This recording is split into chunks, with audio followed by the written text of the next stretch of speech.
Hello সবাইকে, finally সেই দিনটা চলেই আসলো। মায়ের কাছ থেকে আমি সোজা চলে যাবো এখন কোন্নগর। প্রায় 1 মাসের মতন মায়ের কাছে ছিলাম। অনেক দিন ছিলাম, অনেক দিন বাদে এসেছিলাম মায়ের কাছে। একদমই যেতে ইচ্ছা করছিল না, কিন্তু অনেক দিন হয়ে গেছে। এবার চেরিকে নিয়ে যাওয়ার সময়।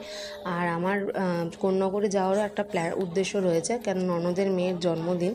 তার জন্য আমাদের আগের দিনই আমরা চলে গেছি। দিনে দিন যাওয়াটা, চেরিকে নিয়ে সকালবেলা রোদের মধ্যে বেরোনোটা একদমই পসিবল না। তার থেকেও বড় কথা, 2টো ব্যাগ নিয়ে এসেছিলাম, হয়ে গেছে 4টে ব্যাগ। তার জন্য আমাদের বাড়ির সামনে থেকে উবের বুক করতে হয়েছে। প্রথমে ভেবেছিলাম সোদপুর হয়ে কোন্নগর স্টেশন আমরা লঞ্চ করে ঘাট পেরিয়ে আসবো, কিন্তু সেটা পসিবল হয়নি। তারপর সোজা চলে আসলো বাড়ির সামনে উবের। বাবা মা দুজনেই ছাড়তে এসেছিলো, একদমই বাড়ির সামনে চলে এসেছিলো। মা খুব কষ্ট পাচ্ছিল যে এতদিন ধরে ঘরের মধ্যে এত চেরি দৌড়াদৌড়ি করে বেরিয়েছে, এত চিৎকার করে বেরিয়েছে, হঠাৎ করে মায়ের বাড়িটা পুরো নিস্তব্ধ হয়ে যাবে। তারপর সোজা দিদির শ্বশুর বাড়ির সামনে থেকে উবের এসছে একদম।